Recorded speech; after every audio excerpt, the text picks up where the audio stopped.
سيدنا وحبيبنا محمد المصطفى وعلى آله المجتبى وأصحابه النجبى. اللهم صل على سيدنا محمد النبي الأمي الهاشمي وعلى آله وأصحابه نجوم الهدى. أما بعد فقد قال الله تبارك وتعالى في القرآن المجيد والفرقان الحميد. أعوذ بالله من الشيطان الرجيم. بسم الله الرحمن الرحيم.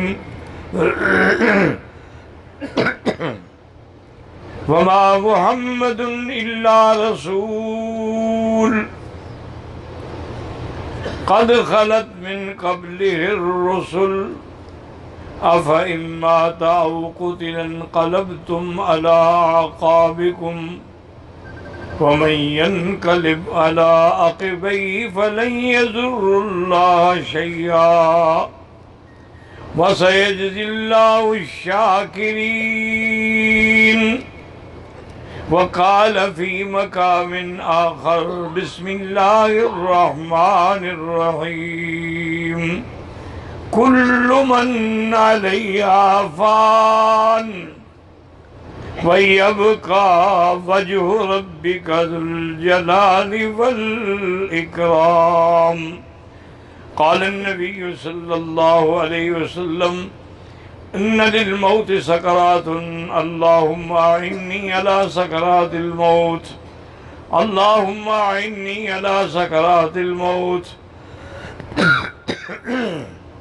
أو كما قال النبي صلى الله عليه وسلم. صدق الله العلي العظيم وصدق رسوله النبي الكريم ونحن على ذلك لمن الشاهدين ومن الشاكرين والحمد لله رب العالمين. رب اشرح لي صدري ويسر لي أمري واحلل عقدة من لساني يفقهوا قولي. رب زدني علما. سبحانك لا علم لنا إلا ما علمتنا إنك أنت العليم الحكيم. برادران اسلام، واجب الاحترام بزرگوں، دوستوں، بھائیوں، عزیز نوجوانوں، محترمہ مائیوں اور بہنوں،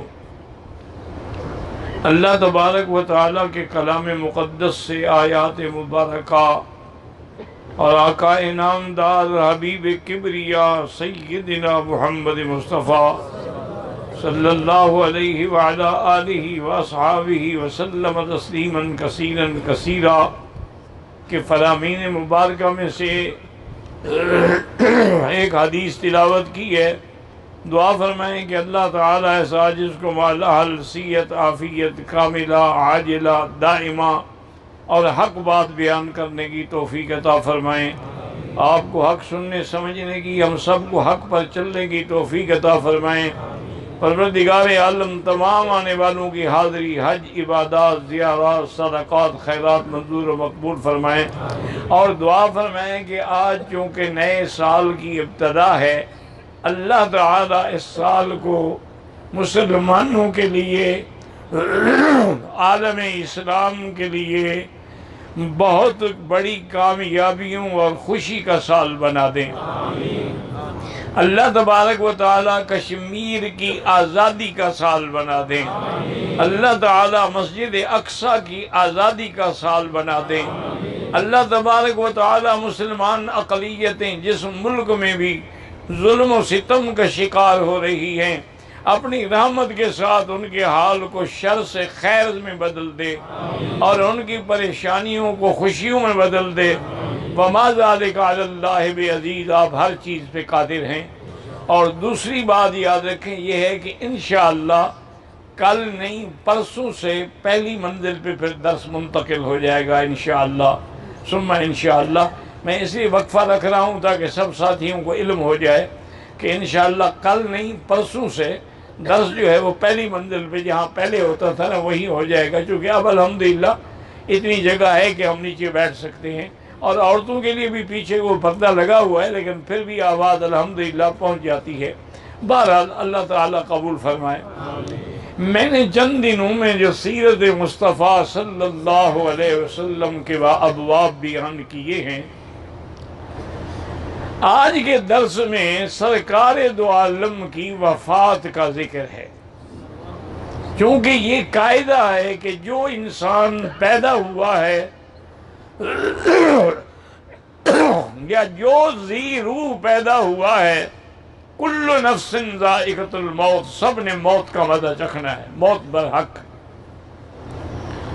اسی لیے موت کا نام یقین رکھا گیا ہے کہ وَاعْبُدْ رَبَّكَ حَتَّى يَأْتِيَكَ الْيَقِينُ، یقین سے مراد کیا ہے؟ موت۔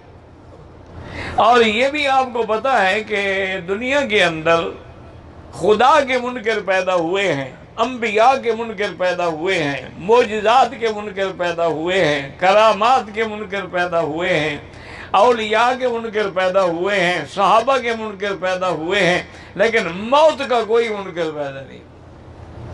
مرنے کے بعد دوبارہ اٹھنے کا تو انکار کیا ہے، لیکن موت کا کون انکار کر سکتا؟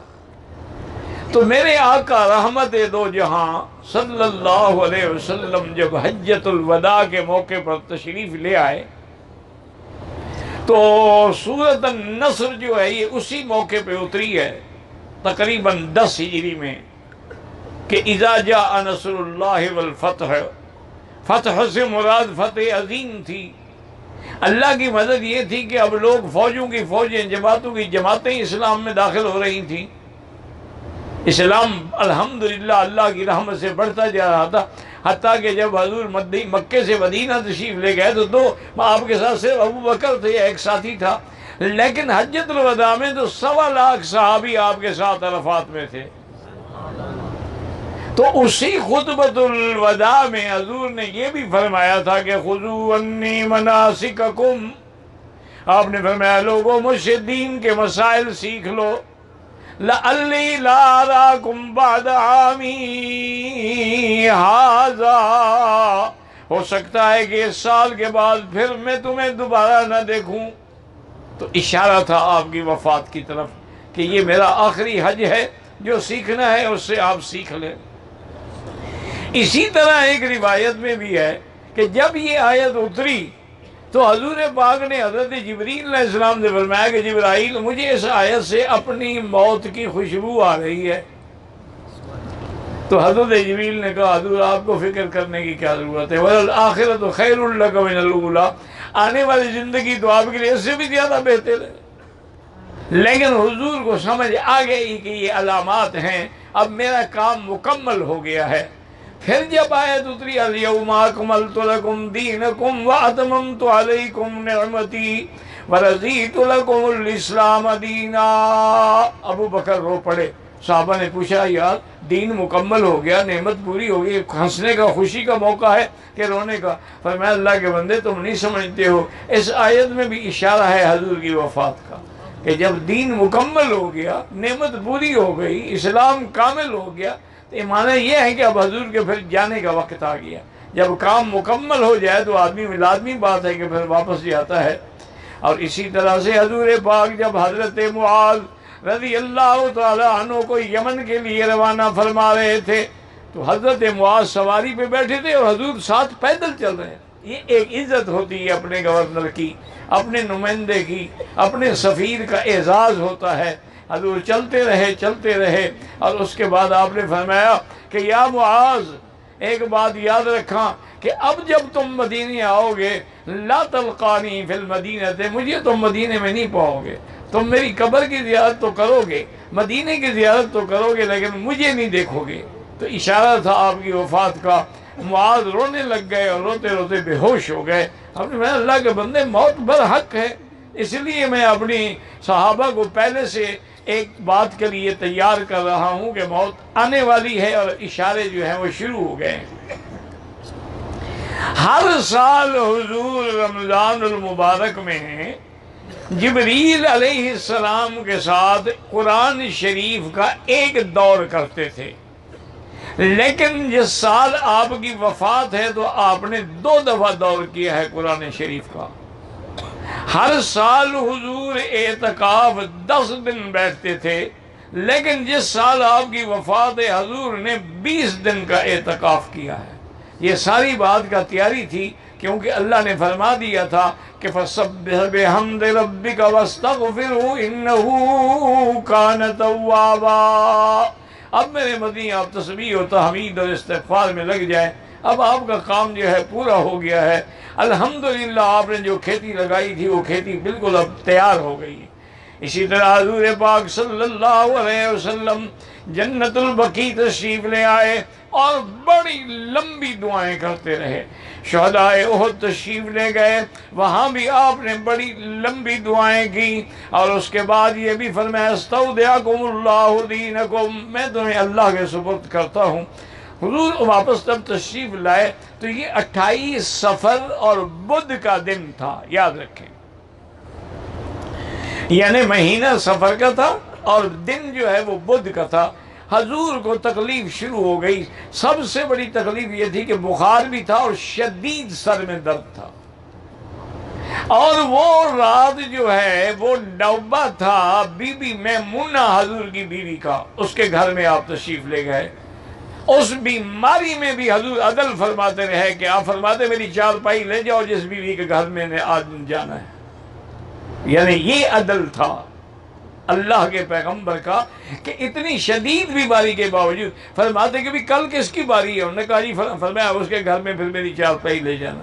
لیکن حضور کی تمنا یہ تھی کہ میری یہ تکلیف کے دن جو ہیں یہ زیادہ سے زیادہ بی بی عائشہ کے گھر میں گزریں. تو امہات المومنین بھی سمجھ گئیں، انہوں نے سب نے اکٹھے ہو کے عرض کیا کہ حضور ہم خوشی سے آپ کو اجازت دیتے ہیں، آپ بی بی عائشہ کے گھر میں قیام فرما لیں. اب مستقل حضور بی بی عائشہ کے گھر میں تشریف لے آئے صلی اللہ علیہ وعلا آلہ وصحبہ وسلم تسلیما کثیرا کثیرا. حضور پاک نے یاد رکھیں کہ جمعہ رات کو مغرب کی نماز مسجد میں خود پڑھائی اور اس میں سورۃ والمرسلات کی تلاوت کی، اور لوگ بڑے مطمئن ہو گئے کہ شکر ہے اللہ کے کہ حضور کی طبیعت سنبھل گئی ہے. لیکن جب حضور واپس گھر میں تشریف لے گئے شدید تکلیف بڑھ گئی. اب عشاء کی نماز کا وقت ہوا، حضور مشکیدہ پانی کا اپنے اوپر ڈلواتے اور پوچھتے اصل الناس، لوگوں نے نماز پڑھ لی؟ حضور کو اس وقت بھی نماز کا فکر تھا. بی بی نے کہا ہم ینتظرونک یا رسول اللہ، وہ تو آپ کے انتظار میں بیٹھے ہوئے. پھر حضور پہ ریشی آ جاتی، پھر پانی ڈالا جاتا، پھر پوچھتے اصل الناس، لوگوں نے نماز پڑھا دی؟ پڑھ لی ہے؟ انہوں نے کہا نہیں حضور ینتظرونک. آخر میں حضور نے فرمایا مروا ابا بکر فلیصلی بالناس، ابو بکر کو حکم دو کہ نماز پڑھائے. بی بی عائشہ کہتی ہے کہ میں نے عرض کیا کہ یا رسول اللہ، سر آپ جانتے ہیں کہ ابو بکر جو ہے وہ بڑا نرم دل آدمی ہے، رقیق القلب ہے، اور جب وہ مصلی پہ آپ کو نہیں دیکھے گا تو برداشت نہیں کر سکے گا، وہ تو نماز نہیں پڑھا سکے گا. آپ حضرت عمر کو حکم دیں. حضور ناراض ہو گئے، فرمایا انتن صواحبات یوسف، تم یوسف کی ان عورتوں کی طرح ہو جو یوسف کو بھٹکانا چاہتی تھی، تم بھی مجھے بھٹکانا چاہتی ہو. مروا ابا بکر فلیصلی بالناس، ابو بکر سے کہو کہ نماز پڑھائے. تو حضرت ابو بکر رضی اللہ تعالیٰ عنہ مصلی پہ تشریف لے آیا، اللہ کے نبی کا حکم تھا.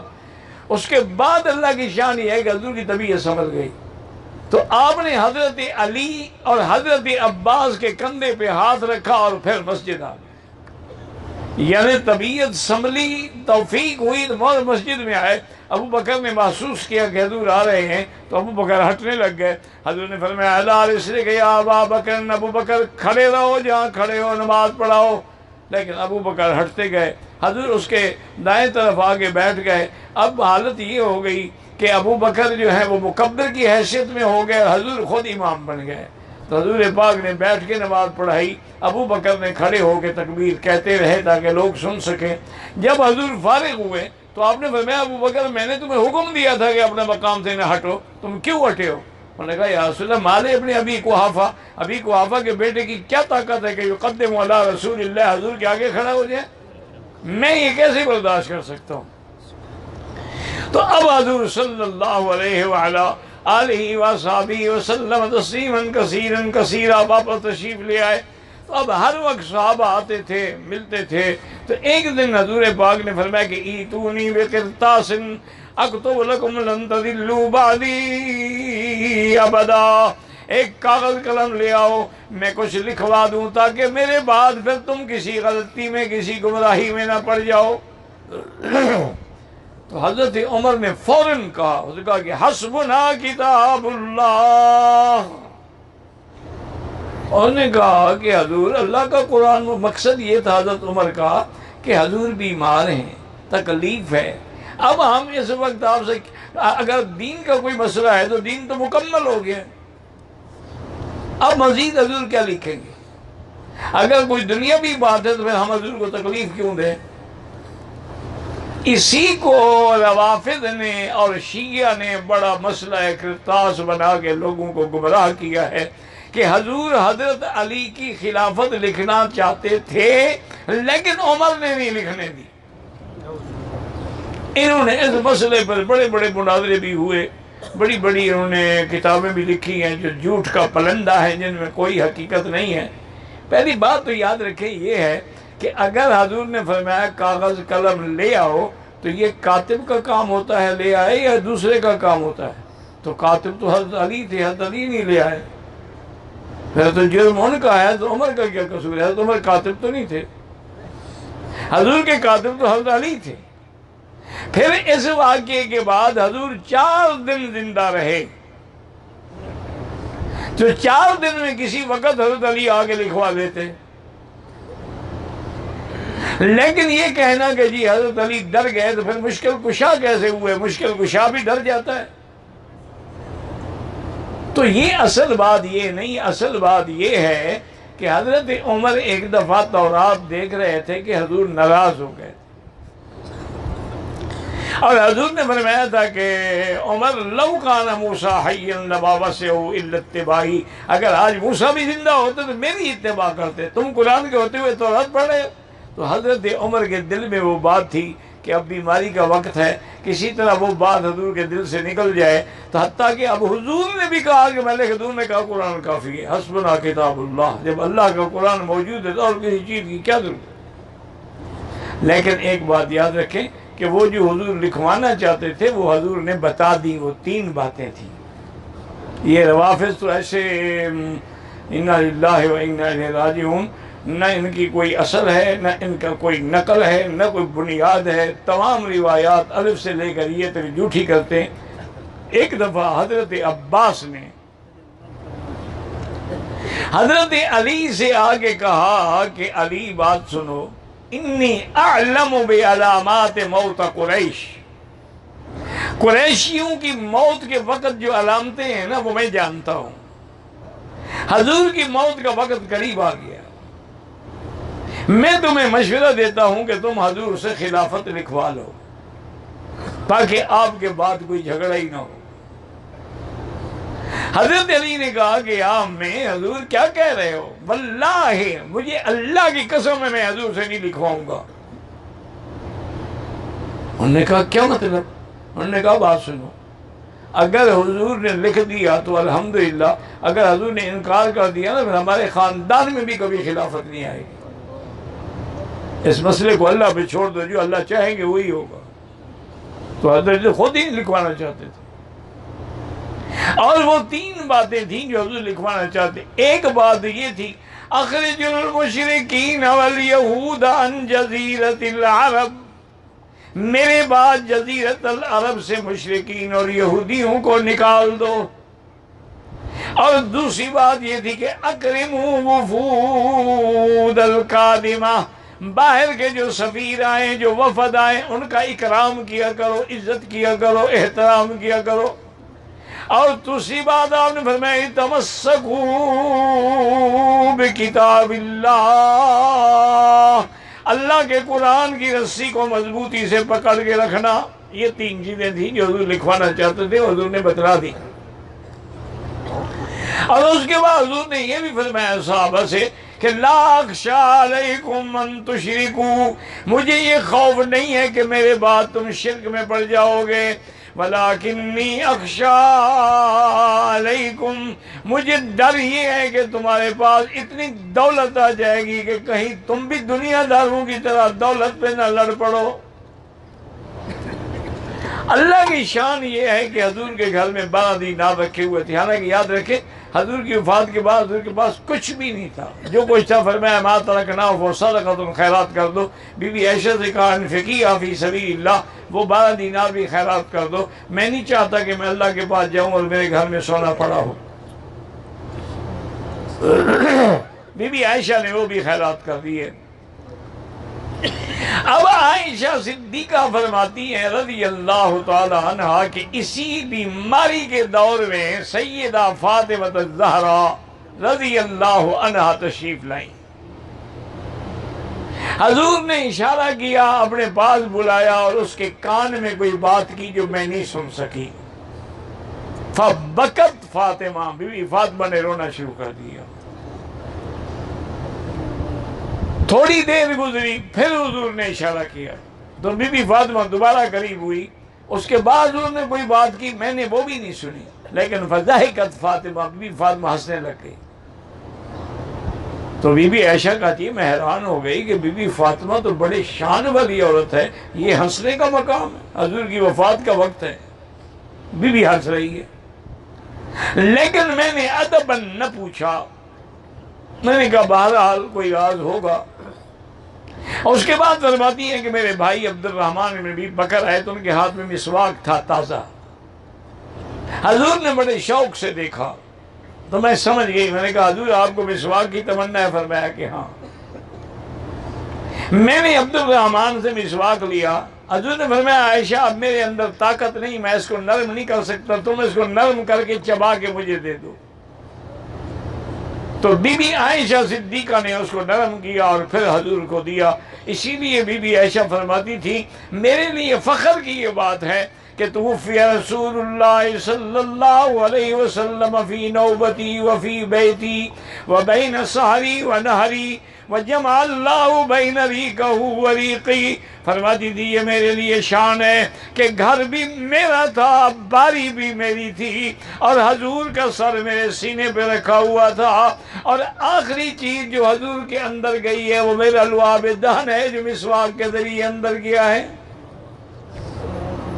ہمیشہ بی بی عائشہ اس پہ فخر فرماتی تھی کہ یہ مقام اور کسی کو نہیں ملا۔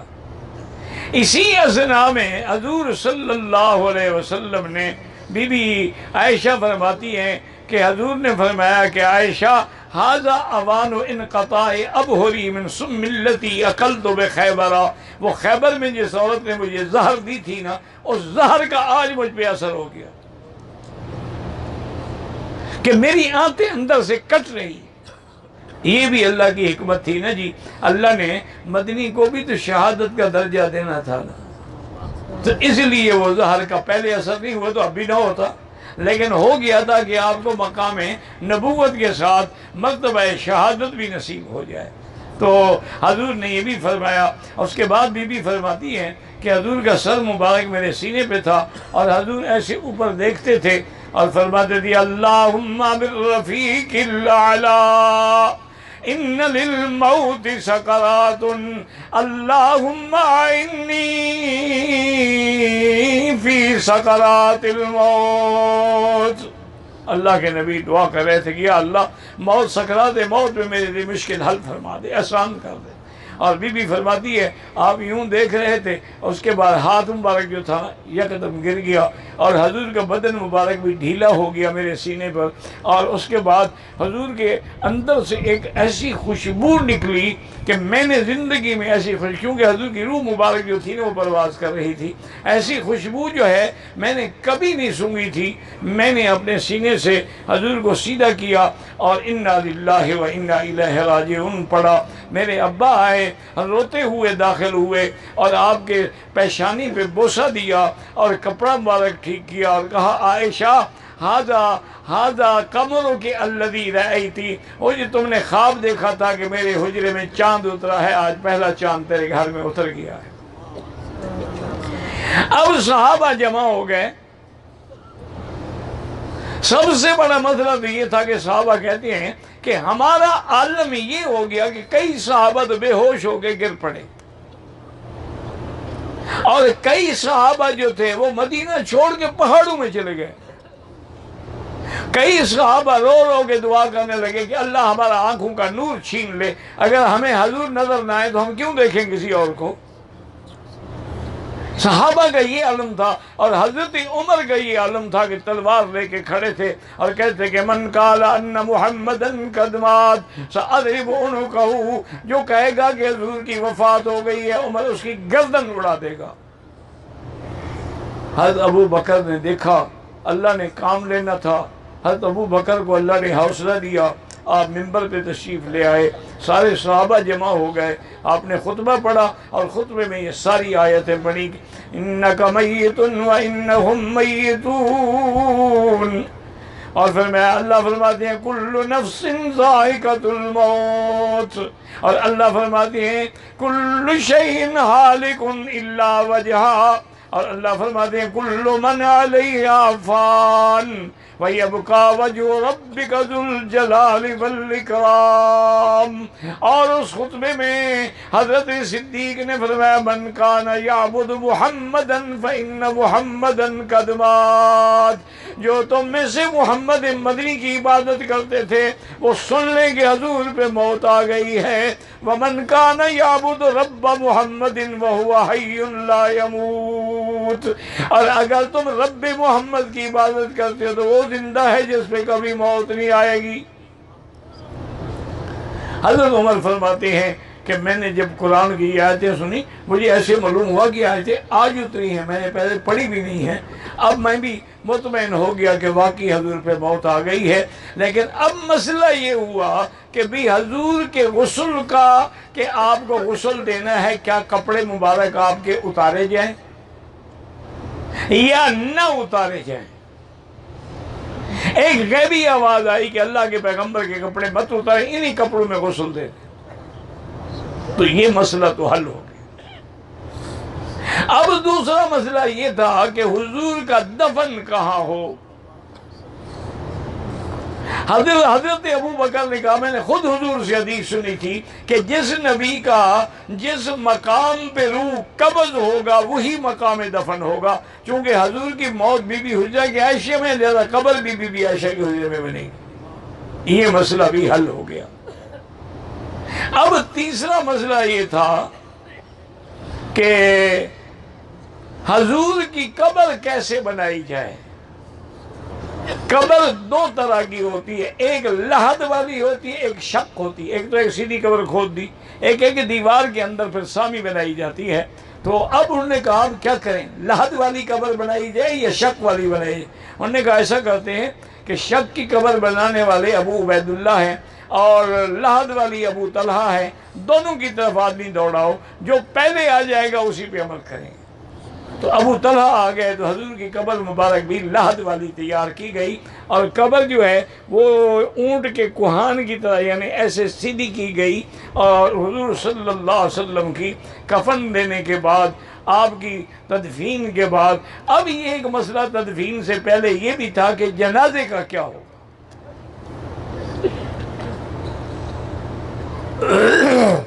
تو وہ کہتی ہیں کہ وہ بھی ہم نے غیبی آواز سنی اور معلوم یہ ہوا گویا حضور کی آواز ہے۔ آپ نے فرمایا کہ اول من یصلی علیہ حبیبی من الملائکہ جبرائیل و میکائیل و اسرافیل و ملکۃ الموت و ملائکہ کثیرۃ من السماء سب سے پہلے مجھ پہ جنازہ جبریل، میکائیل، اسرافیل اور ملائکہ پڑھیں گے، اس کے بعد اہل البیت میرے جو ہے وہ جنازہ پڑھیں گے، ان کے بعد تم سب جو ہے داخل ہونے کے بعد صلو علیہ وسلم، تم بھی مجھے اوپر صلاۃ و سلام پڑھو۔ تو صحابہ کہتے ہیں کہ 10 آدمی کی جگہ تھی، وہ اندر جاتے تھے، امام کوئی نہیں بنتا تھا کہ حضور امام الانبیاء ہے، آپ کا امام کون بنے؟ تو وہ 10 آدمی اندر کھڑے ہو کر بغیر امام کے حضور پہ سلام پڑھ کے آ جاتے تھے۔ امام شافعی نے بھی کتاب الام میں اسی کو ترجیح دی ہے، اور علماء نے بھی یہی لکھا ہے کہ باقاعدہ جنازہ پڑھا گیا لیکن امام کوئی نہیں تھا، اور نہ جنازے کی وہ دعائیں پڑھی گئیں جو عام آدمی کے لیے ہوتی ہیں، چونکہ حضور تو معصوم ہے، حضور تو مغفور ہے، ان کے لیے ان دعاؤں کی ضرورت ہی کوئی نہیں تھی، صرف جا کے درود شریف پڑھ کے صحابہ باہر آ جاتے تھے۔ تقریباً 30,000 صحابہ نے آپ پر جنازہ پڑھا۔ اب حضور صلی اللہ علیہ وسلم کو جب دفن کیا گیا تو صحابہ کہتے ہیں خدا کی قسم ہے کہ جب حضور ہجرت فرما کے مدینے آئے تھے اس دن سے روشن دن ہم نے کبھی نہیں دیکھا، اور جب وفات ہوئی تو اس دن سے اندھیرا دن ہم نے کبھی نہیں دیکھا کہ پورے مدینے پہ اندھیری چھا گئی۔ اور بی بی فاطمہ نے رو کے کہا صحابہ سے، اطابت انفسکم من تحسوا علی قبرہ من التراب۔ بی بی فاطمہ کہنے لگی صحابہ سے کہ میرے بھائیو، کیا تمہارا دل راضی ہوا حضور پر مٹی ڈالنے کے لیے؟ تم نے مٹی ڈالی اپنے ہاتھ سے حضور پر۔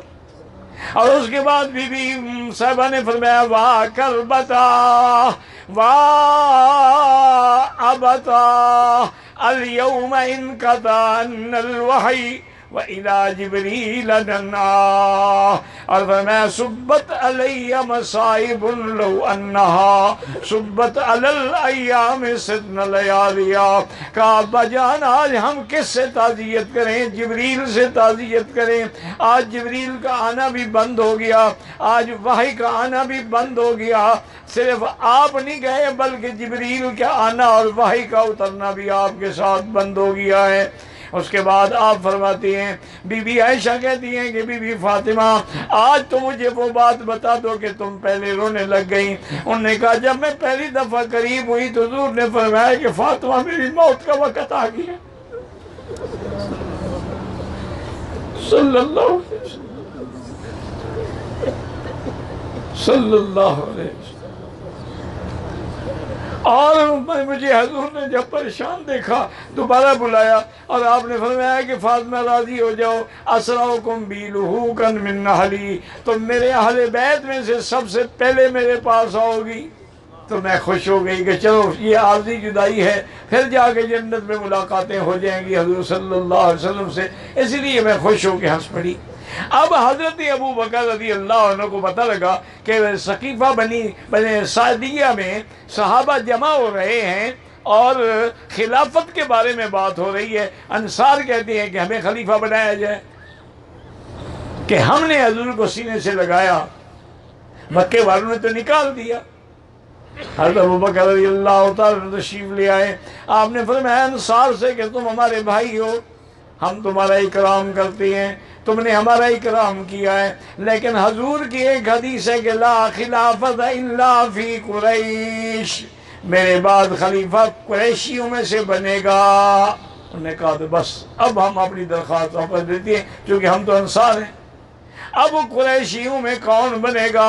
اچھا ایک بات یہ بھی آئی، حضرت ابو بکر کہنے لگے کہ منا وزیر ومنکم منا امراء ومنکم وزیر، امیر ہمارے بنتے رہیں گے، وزیر ہم انصار سے دیں گے۔ حضرت عمر کھڑے ہو گئے، فرمایا لا یا ابا بکر، کوئی نہیں، آپ خلیفہ بنیں گے۔ اس کی وجہ یہ ہے کہ یہ 3 چیزیں ہیں جو کسی میں نہیں۔